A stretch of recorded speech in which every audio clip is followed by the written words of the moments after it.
आज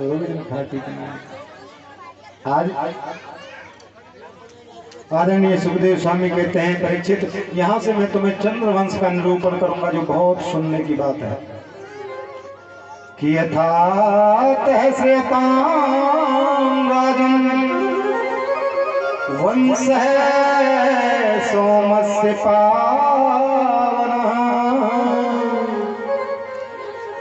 यस्मिन् लादे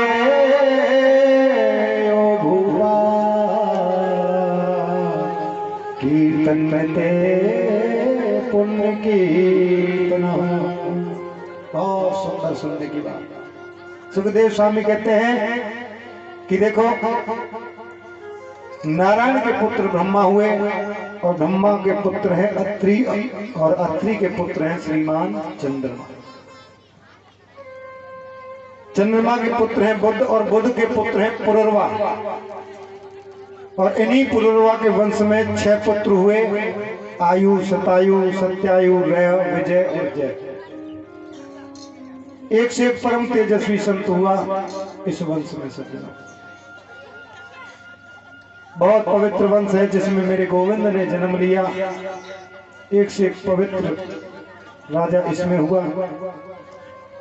सज्जनों, देवयानी की भी कथा है। 2 पुत्र हुए उनके, यदु तरवसु, और यदु महाराज के नाम पर ही इस वंश का नाम यदु वंश पड़ गया।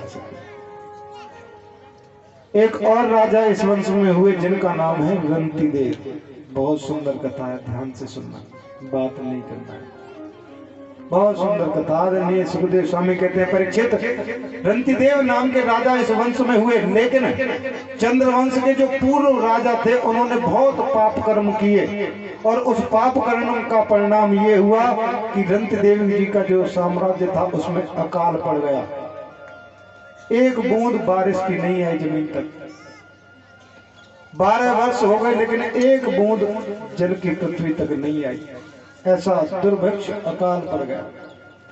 रंतिदेव का विशाल खजाना, उन्होंने पूरा खजाना प्रजा के लिए खोल दिया और धीरे धीरे वो प्रजा का जब खजाना खोल दिया तो सारा खजाना धीरे धीरे खाली होने लगा।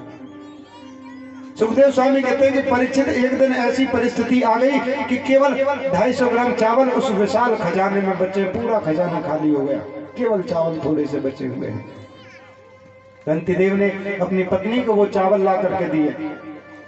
पत्नी ने देखा, रंतिदेव कहने लगे, देवी, इसी को पका करके प्रभु का भोग लगाओ। और उन चावलों को पकाकर भोग लगाने के लिए बैठे। इतनी देर में एक ब्राह्मण उनके दरवाजे पर आ गया और कहने लगा कि मुझे बहुत दिन से भूख लग रही है, बहुत दिन से भूखा हूं, मैं भूख से तड़प रहा हूं, मुझे भोजन की बहुत जरूरत है। तो रंतिदेव महाराज ने अपने सामने रखे हुए चावल की थाली को उस ब्राह्मण को समर्पित कर दिया। पत्नी की ओर देखा तो दोनों के नेत्रों में आंसू की धारा बह रही है कि हे गोविंद, आज इतने बड़े खजाने में कुछ भी तो नहीं बचा। पत्नी की ओर देख करके कहने लगे, देवी चिंता मत करो, आज जलपान करके ही काम चलाएंगे, प्रभु की जैसी इच्छा हो। और जब जल का पान करने लगे, जल पीने लगे, तो इतनी देर में एक चांडाल आ गया। उसके साथ कुत्ते भी हैं। बोले, मुझे बहुत प्यास लगी है, मैं भी प्यासा हूं, मेरे कुत्ते भी प्यासे, हमको सबको पानी चाहिए। रंतिदेव ने अपने सामने का जल उस चांडाल को पिलाया, उसके कुत्तों को पिलाया। और जब वो कुत्ते, वो चांडाल उस जल का पान करने लगे तो रंतिदेव के नेत्रों से आंसुओं की धारा बहने लगी। और रंतिदेव ने ऊपर हाथ उठाकर परमात्मा की ओर देखा और हाथ जोड़कर रंतिदेव कहते हैं, गोविंद, अगर तुम मेरी वाणी को सुन रहे हो तो मेरी केवल एक ही तुमसे अभिलाषा है कि न कामे हम गतिमीश्वरात् परामष्ठ युद्धि मुक्ता पुनर्भवभवान् आरती प्रपद्ये अखिल देह भाजामन्तः इष्टिनो येन भवयन्तु दुःखा। ऊपर हाथ उठा लिए रंतिदेव महाराज ने और भगवान से प्रार्थना करते हैं कि हे भगवान, मुझे स्वर्ग नहीं चाहिए, मुझे वैकुंठ नहीं चाहिए और मुझे मुक्ति की भी कोई आशा नहीं है। हे प्रभु, अगर आप मेरी वाणी को सुन रहे हैं तो मेरी केवल एक ही कामना है। क्या मांगा रंतिदेव ने कि संसार में जितने भी दुखी प्राणी हैं, बहुत ध्यान से सुनना, इस संसार में जितने भी प्राणी दुखी हैं उन सबके हृदय में जाकर के मैं बैठ जाऊं और उनके दुखों का अनुभव मैं करता रहूं, केवल यही वरदान है। और मुझे कुछ नहीं चाहिए, मुझे स्वर्ग नहीं चाहिए, मुझे वैकुंठ नहीं चाहिए, मुझे मुक्ति नहीं चाहिए। इस संसार में जितने भी प्राणी दुखी हैं उन सबके हृदय में जाकर के मैं बैठ जाऊं और उनके दुखों का अनुभव मैं करता रहूं। कहां है सुख? कहीं भी तो सुख नहीं है। कि कोई तन दुखी, कोई मन दुखी, कि कोई तन दुखी, कोई मन दुखी, और कोई धन बिन रहते उदास, थोड़े थोड़े सब दुखी, तो सुखी राम जी के दास। बताइए संसार में सुख कहाँ है? कहीं भी तो सुख नहीं है। क्या कोई ये पूर्ण रूप से कह सकता कि हम पूर्ण रूप से सुखी हैं? कोई नहीं कह सकता। कोई तन दुखी, कोई मन दुखी, कोई धन बिन रहे तो दास। आप देखिए बड़ी बड़ी मल्टी स्टोरिंग बिल्डिंगें बनाते हैं मजदूर लोग, कितनी बड़ी बड़ी बिल्डिंगें बनाते हैं लोगों के लिए रहने के लिए, इतनी बड़ी बड़ी बिल्डिंग बनाते हैं, लेकिन खुद के पास रहने के लिए एक झोपड़ी नहीं होती है। कहाँ है सुख? कहाँ है दुख? आज रंतिदेव कहते हैं संसार में सुख कहीं नहीं है। कुशतमस्तो गात परिश्रमश्च दैन्यं कलमः शोक विषाद मोहः सर्वे निवृत्ता कृपणस्य जंतो जीवी जीव चलार्पणम्। रंतिदेव कहते हैं भगवान, मेरी सबसे उत्तम पूजा तो यही है कि मैं इन जीवों को जल समर्पित कर रहा हूं। इससे बड़ी सेवा मेरे पास कुछ नहीं है।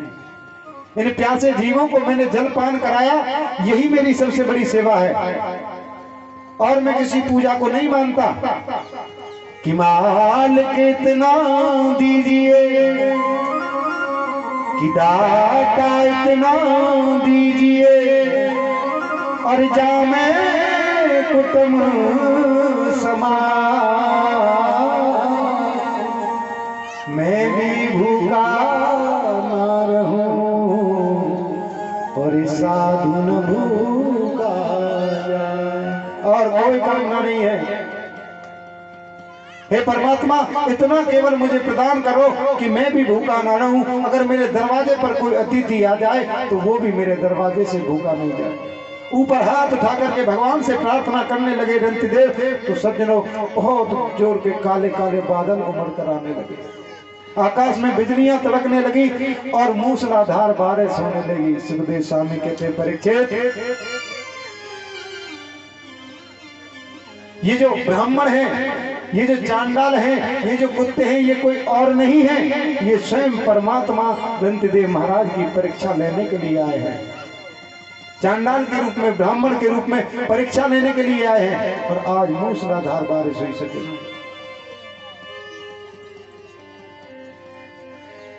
मैंने आपको बताया इसी वंश में एक राजा हुए यदु, और इन्हीं यदु महाराज के वंश में कई पीढ़ियों के बाद एक राजा हुए देवमीर। और इन देवमीर राजा की दो पत्नियां हैं। एक पत्नी के दो पुत्र हैं, अर्जन्य और पर्जन्य। दूसरी पत्नी का पुत्र हुआ सूरसेन।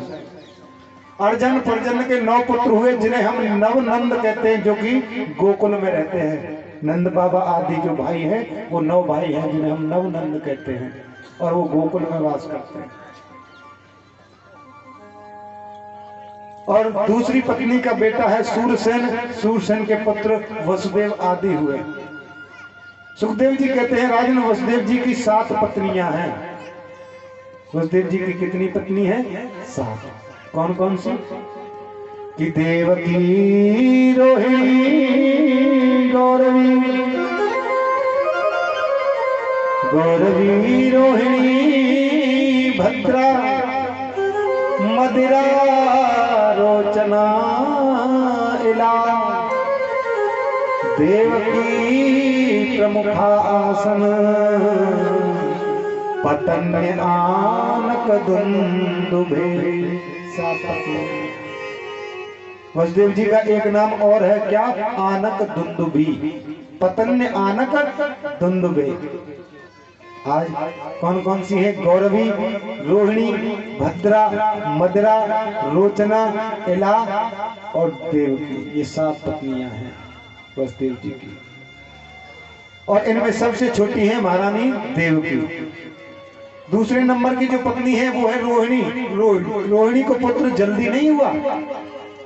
जब देवकी को 7 पुत्र हो गए तब पहला पुत्र माता रोहिणी को हुआ, जिन्हें हम बलराम कहते हैं।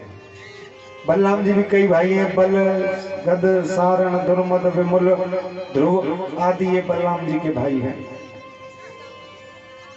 और इन्हीं देवकी महारानी के यहाँ पर 8वीं संतान के रूप में मेरे गोविंद का प्राकट्य हुआ, अवतार हुआ।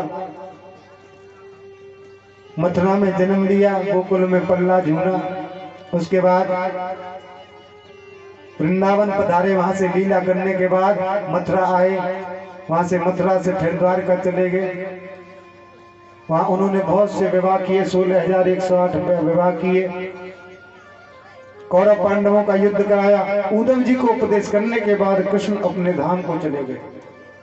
आदरणीय सुखदेव स्वामी ने पूरी कृष्ण कथा एक ही श्लोक में सुना दी। एक ही श्लोक में पूरी कृष्ण कथा सुना दी। और इतना कहकर के सुखदेव स्वामी चुप हो गए। अब परीक्षित तो बड़े उत्सुकता के साथ कथा सुन रहे हैं ना। अब जब सुखदेव स्वामी चुप हो गए तो वो तो मुंह की ओर देखने लगे। बोले गुरुजी हो गई कृष्ण कथा?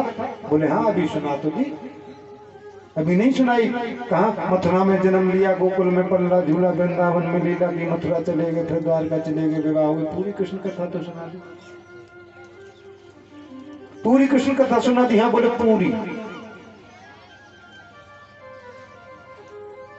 आज परीक्षित कहने लगे गुरुजी आपने जो कथा सुनाई उसे सुनकर के मुझे आनंद की अनुभूति तो हुई, लेकिन जो आपने कृष्ण कथा सुनाने में कंजूसी कर दी है ये मुझे बिल्कुल भी अच्छा नहीं लगा। आपने जो कृष्ण कथा सुनाने में कंजूसी कर दी ये मुझे बिल्कुल अच्छा नहीं लगा। मेरे बाबा पांडवों के पास क्या था? छोटी सी सेना, 5 भाई। और कौरवों के पास विशाल सेना का सागर था। उसमें द्रोणाचार्य, कृपाचार्य, भीष्म पितामह, अश्वत्थामा, कर्ण, ऐसे बड़े बड़े अतिरथी वीर उस सेना में थे। और उस इतने बड़े सेना रूपी सागर को ऐसे मेरे बाबाओं ने पार कर दिया जैसे कोई गाय के बछड़े के खुर को पार कर देता है, उस गोविंद की कृपा से। कि पिता महा में समरे व्रतम ताघार स्थिते मंगलम दुरत्यम गौरव सैन्य सागरम कृत्वावरम वत्सपदम ऐसे पार कर गए जैसे कोई गाय के बछड़े के खुर को पार कर देता है। और ऐसे प्रभु की कथा आपने मुझे बहुत संक्षिप्त में सुनाई, मुझे तो अच्छा नहीं लगा। और वो मेरे बाबाओं के रक्षक नहीं है, वो मेरे भी रक्षक है, जिन्होंने गर्भ में जाकर के मेरी प्राण रक्षा की। ऐसे प्रभु की कथा आपने मुझे संक्षिप्त में सुनाई, मुझे बिल्कुल अच्छा नहीं लगा। एक और बात आपने अभी जब बताया तो आपने बताया था देवकी का 7वां पुत्र बलराम है और रोहिणी का पहला पुत्र बलराम है। गुरुजी मुझे ये बात बताओ कि एक ही पुत्र 2 माताओं का पुत्र कैसे बन सकता है? माता देवकी की 7वीं संतान बलराम है और रोहिणी की पहली संतान बलराम है। मेरी समझ में ये बात नहीं आई कि 2 माताओं का एक ही पुत्र कैसे हो सकता है, मुझे बताइए ना। तो सुखदेव स्वामी कहने लगे परीक्षित तुम्हें भूख लगी होगी, प्यास लगी होगी, थोड़ा विश्राम कर लो, भोजन प्राप्त कर लो, उसके बाद आराम से कथा सुनना। तो राजा परीक्षित कितना सुंदर जवाब दे रहे हैं कि नैसिता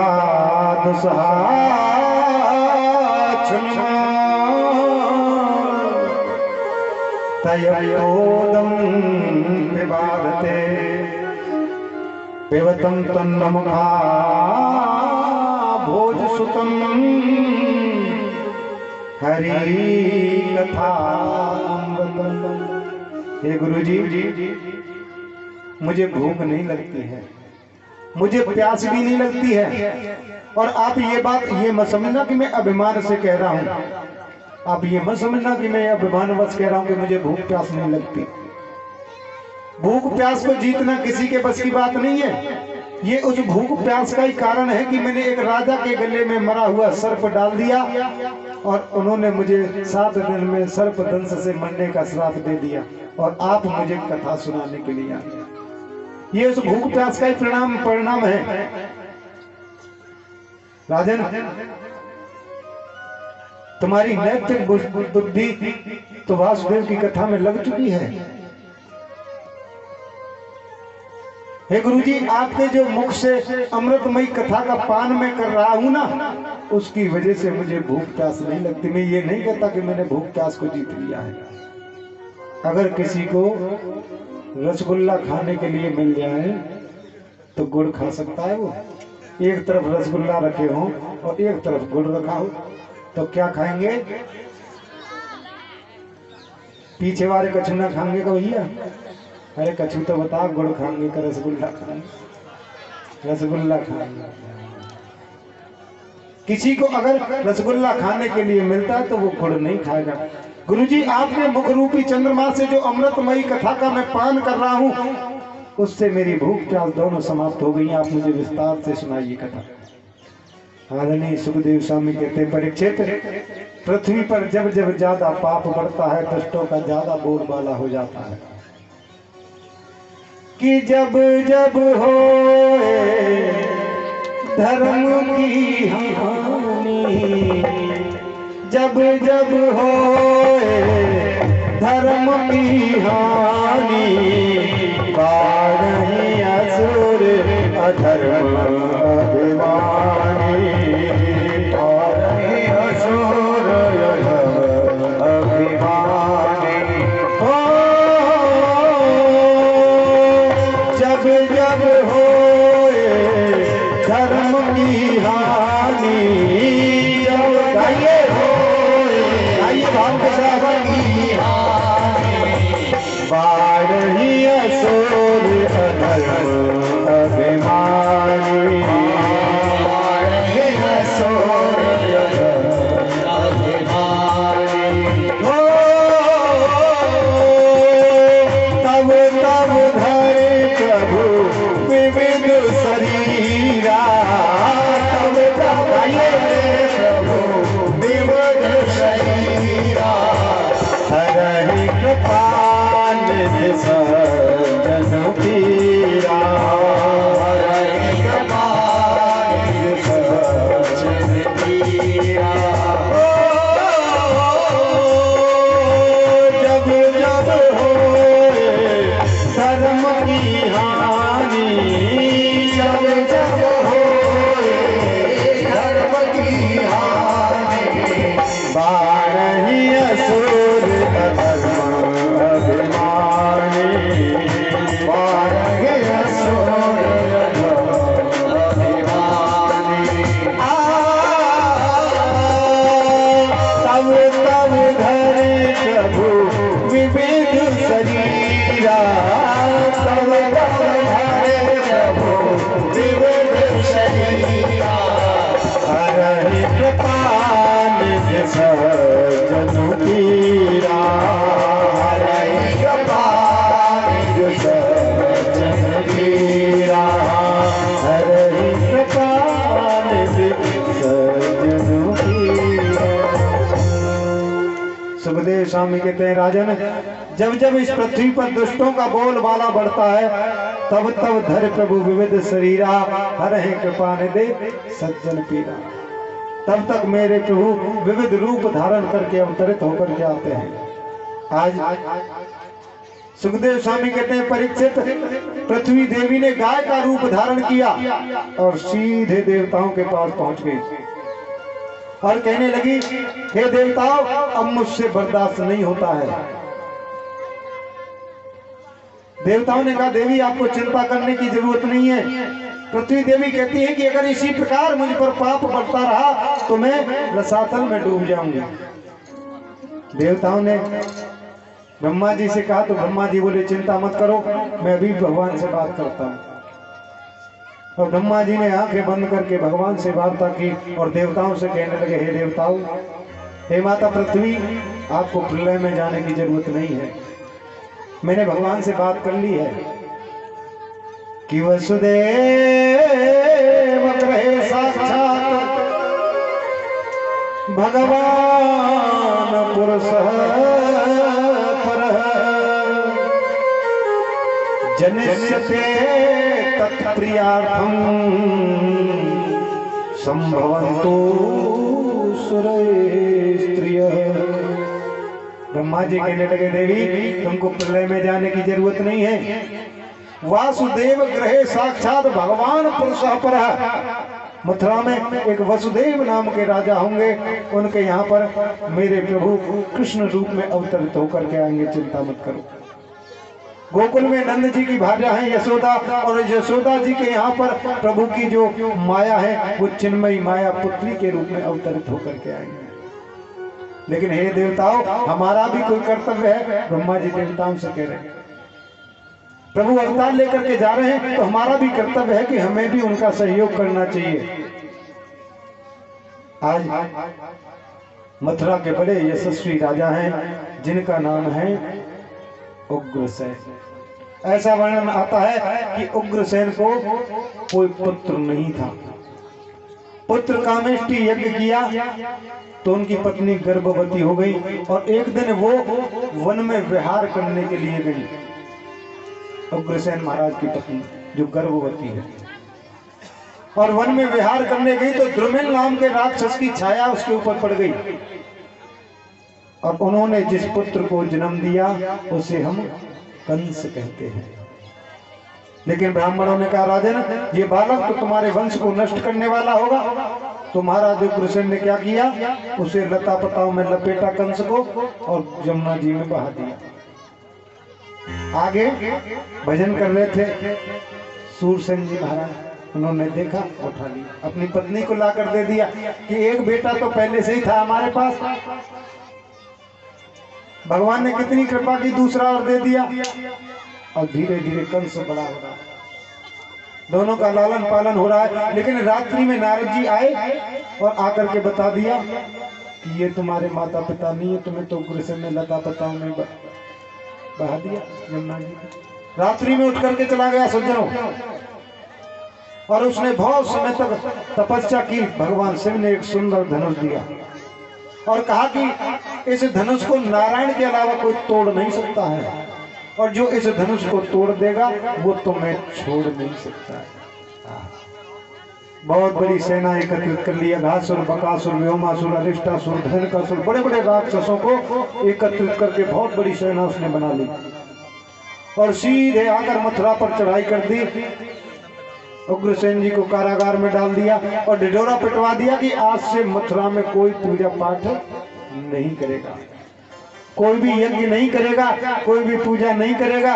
अगर यज्ञ करना है तो कंसा स्वाहा बोलना पड़ेगा, पूजा करनी है तो कंस की करनी है, अन्यथा करनी नहीं है। सज्जनों, आज कंस के मन में एक और भाव आया, वो देवकी से बहुत प्रेम करता था। उसने सोचा कि देवकी मेरे चाचा की पुत्री है, क्यों न मैं इसका विवाह कर दूं। कंस ने वसुदेव जी के साथ सुंदर विवाह देवकी जी का किया और जब विदा करने के लिए चला, विदा कर रहा है, आकाशवाणी हुई कि पथि ग्रहणं कंसमाभ्या भास्या शरीर अस्यास्तिष्ठमो गर्भो हंतायाम वहसे बुध। आकाशवाणी हुई, अरे कंस, जिसे तुम विदा करने के लिए जा रहे हो ना, जिस देवकी को, उसकी 8वीं संतान तुम्हारा काल होगी। अस्या अष्टमो गर्भो हंताया वैसे बुध। ये नहीं कहा कि 8वां बेटा काल होगा कि बेटी होगा, कहा 8वीं संतान तुम्हारे काल के रूप में जन्म होगा। कंस ने क्या किया, तुरंत केसों को पकड़ लिया, रस से नीचे खींच लिया और मारने के लिए उद्वेलित हुआ। क्योंकि जो नासमझ लोग होते हैं ना, नासमझ लोग, वो अपने हित के लिए अपने प्रिय से प्रिय व्यक्ति को मारने में भी संकोच नहीं करते। लेकिन वास्तव में पति पे कहलाने का अधिकारी कब होता है? व्यक्ति जो अपनी पत्नी की रक्षा हर परिस्थिति में कर सके। वसुदेव जी ने तुरंत कंस के उस हाथ को पकड़ लिया जिसमें तलवार है, और बड़ी सुंदर बात कही कि शलाघनी गुणे सूरे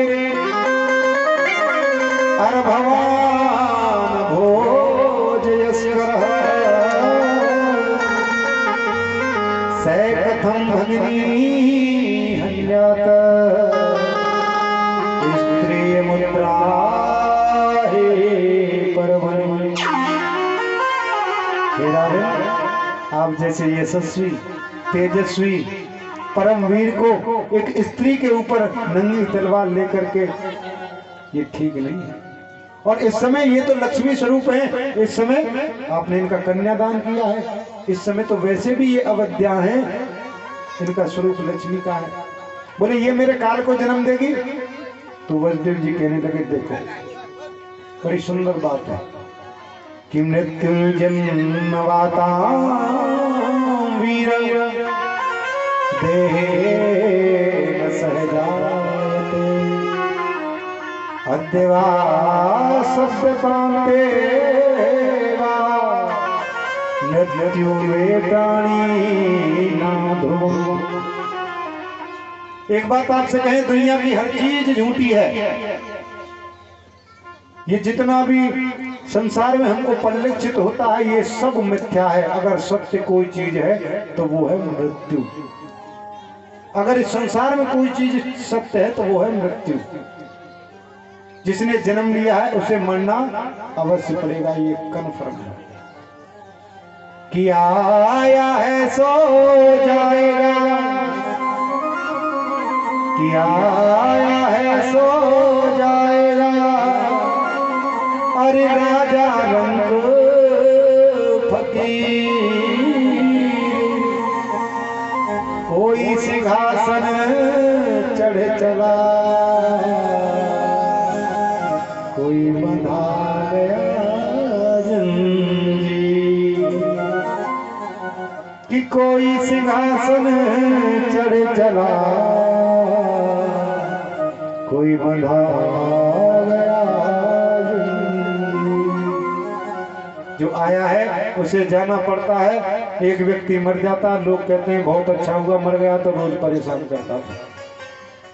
एक व्यक्ति मर जाता है, पूरे गांव में भोजन भी नहीं बनता है। ये अच्छा और बुरा यही चीजें साथ में जाती हैं, और कुछ भी जाता है। इसलिए जीवन में प्रयास ये करिए कि हमसे कोई ऐसा कार्य न हो जिससे लोग ये कहें कि बहुत बड़ा व्यक्ति था। और कुछ जाता नहीं है, साथ में यही जाता है। आज समझाने लगे, बोले नहीं ये मेरे काल को जन्म देगी। तो वसुदेव जी कहने लगे, एक काम करो, हमको ले जा करके जेल में डाल दो, और हम आपको वचन देते हैं जो भी बच्चा होगा, जो भी पुत्र होगा, पुत्री होगी, हम आपको समर्पित करेंगे। क्यों खामखा का पाप लेना चाहते हैं? वैसे भी आपकी बहन है, क्यों अपने हाथों से अपनी बहन को मारना चाहते हैं? कंस ने सोचा बात तो ठीक है। सज्जनों, देवकी के 6 पुत्रों को उसने मार डाला। 7वीं संतान के रूप में बलराम जी आए। भगवान ने सोचा ये तो शेष हैं और शेष को तो बचाना पड़ेगा। तो सज्जनों, अपनी माया को आदेश किया और बलराम जी को माता रोहिणी के गर्भ में स्थापित किया गया। कंस ने पूछा 7वां क्या हुआ? बोले सैनिकों ने कह दिया वो तो वैसे ही मरा हुआ पैदा हुआ था। अब 8वीं संतान के रूप में मेरे गोविंद का प्राकट्य हो रहा है। मैंने आपको बताया था जब भी परमात्मा अवतरित होकर के आते हैं तो पूरी प्रकृति अपना स्वरूप परिवर्तित कर देती है। बहुत सुंदर सुंदर हवा चल रही है, बड़े सुंदर आनंद है। अब कुछ ही समय में कन्हैया जी का प्राकट्य होगा, लाला को जन्म होगा कछु के नाम। भगवान बुला रहे हैं, लाला तसल्ली करो, इंतजार करो। अच्छा भैंस काटनी है केवल 10 मिनट, उसके बाद फिर। अब कन्हैया जी की झांकी आ रही है तो आप लोगों से निवेदन एक रहेगा। देखिए, देखो नंद उत्सव होता तो उसमें टॉफी बिस्कुट फेंके जाते हैं, तो हमारा ये ऐसा मानना कि हम कभी नहीं फेंकते कहीं भी, थोड़ा से हम चलाते हैं। उसके बाद आपके पास कोई भी हलचल नहीं करेगा, अपने पास स्थान पर बैठे रहेंगे। आपके पास टॉफी बिस्कुट जो भी प्रसाद है आपको वहीं पर मिल जाएगा, खड़ा कोई नहीं होगा, ठीक है ना। ठाकुर जी का दर्शन, कन्हैया जी का दर्शन आपको अपनी जगह पर ही करवा देंगे, वहीं आ जाएंगे कन्हैया जी, खूब आशीर्वाद दिए, ठीक है। स्वागतम कृष्णा शरणागतम कृष्णा, स्वागतम कृष्णा शरणागतम कृष्णा, कृष्णा स्वागतम कृष्णा शरणागतम कृष्णा, शरणागतम कृष्णा। हे केशवा हे माधवा हे राधिका हे राधिका, हे केशवा हे माधवा हे राधिका हे राधिका, हे केशवा हे माधवा हे राधिका हे राधिका, हे केशवा गोविंद के सागर में स्वागतम कृष्णा स्वागतम कृष्णा, ओ कृष्णा आइए स्वागतम कृष्णा। हे केशवा हे माधवा हे राधिका हे राधिका, हे केशवा हे माधवा हे राधिका हे राधिका, हे केशवा हे माधवा हे राधिका हे राधिका, हे केशवा हे माधवा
देखिए आपके पास झांकी आएगी वही, ठीक है भैया। इधर से ऐसे घूम करके सबको दर्शन करा करके फटाफट फटाफट घूम करके लेकर आओ कन्हैया जी को, और उसके बाद आरती करवाएंगे। भैंसन को खनहरो, सूचना आ गई है, देख रहे हो प्रधान जी।